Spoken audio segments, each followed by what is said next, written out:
Zee 24 तास एक पाऊल पुढे।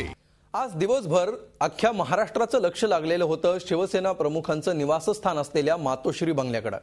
भाऊक शिवसैनिकांची गर्दी, राजकीय नेते, सेलिब्रिटी यांची गर्दी आणि पोलिसांचा बंदोबस्त असंच याचं स्वरूप होतं। दिवसभर नेमकं काय घडलं मातोश्रीवर ते आता आपण बघूया। मातोश्रीवर नेत्यांची लगबग, मातोश्री बाहेर जमलेला शिवसैनिक, प्रत्येकाच्या मनात एकच प्रश्न, साहेब कसे आहेत? या घालमेलीतच बुधवारची अख्खी रात्र गेली। रात्र सरली, पण बाळासाहेबांच्या तब्येतीची विचारपूस करायला आलेला शिवसैनिक जागचा हलला नाही। गुरुवारी सकाळी 7 वाजता मुंबईचा मूड नेहमीसारखा नव्हता। एरवी पहाटेपासूनच गजबजलेल्या दादरमध्ये चक्क शुकशुकाट होता। मातोश्रीच्या बाहेर थांबलेल्या शिवसैनिकांची पावलं पुन्हा एकदा मातोश्रीकडे वळायला लागली आणि पाहता पाहता जमाव वाढत गेला। सकाळी 8 वाजता बाळासाहेबांच्या तब्येतीबद्दल कुठलीच अपडेट माहिती मिळत नव्हती। क्षणाक्षणाला टेन्शन वाढत होतं। शिवसैनिकांची वाढती संख्या आणि वातावरणातला तणाव लक्षात घेता शीघ्र कृती दलाच्या तुकड्या सज्ज करण्यात आल्या। सकाळी 10 वाजता बाळासाहेबांच्या तब्येतीबद्दल सगळ्यांच्याच मनात असणाऱ्या असंख्य प्रश्नांना संजय राऊतांनी दिलासा दिला। बाळासाहेबांची प्रकृती स्थिर आहे आणि ते उपचारांना प्रतिसाद देत असल्याचं त्यांनी झी 24 तासवर सांगितलं आणि अनेकांच्या मनावरचं दडपण कमी झालं। पाठोपाठ सकाळी 11 वाजता मातोश्रीवर बाळासाहेबांची विचारपूस करायला पोहोचलेले गोपीनाथ मुंडे मातोश्रीमधून बाहेर पडले आणि त्यांनी शिवसैनिकांना पुन्हा एकदा चांगली बातमी दिली। मी बाळासाहेबांची तब्येत बघून आलो।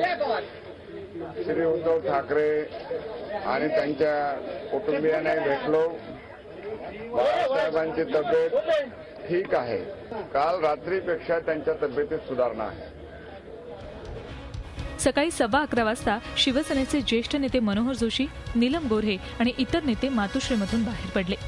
बाळासाहेबांच्या या जवळच्या सहकाऱ्यांना शिवसैनिक आणि मीडियानं एकच गराडा घातला, पण या नेत्यांनी कुणाशीही न बोलता शांतपणे वाट काढणंच पसंत केलं।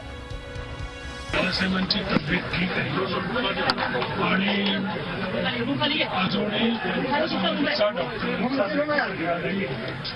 आणि खरं सांगायचं तर प्रकृतीची खरी माहिती देण्याचा अधिकार डॉक्टरांचा असतो। दुपारी 1:45 वाजता शिवसेना नेत्यांचं कुणाशीही न बोलता निघून जाणं साहजिकच शिवसैनिकांना खटकलं होतं आणि म्हणूनच दुपारी 1:45च्या सुमाराला मातोश्री बाहेरची गर्दी, अनेकांची घालमेल वाढत होती।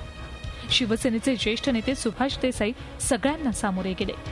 बाळासाहेबांच्या प्रकृतीत सुधारणा होती, तुमच्या प्रार्थनांना यश आलंय असं देसाईंनी म्हणताच हजारो शिवसैनिकांच्या मनातलं काहूर दूर झालं। शिवसेना प्रमुख बाळासाहेब ठाकरे यांची प्रकृती आता ठीक आहे।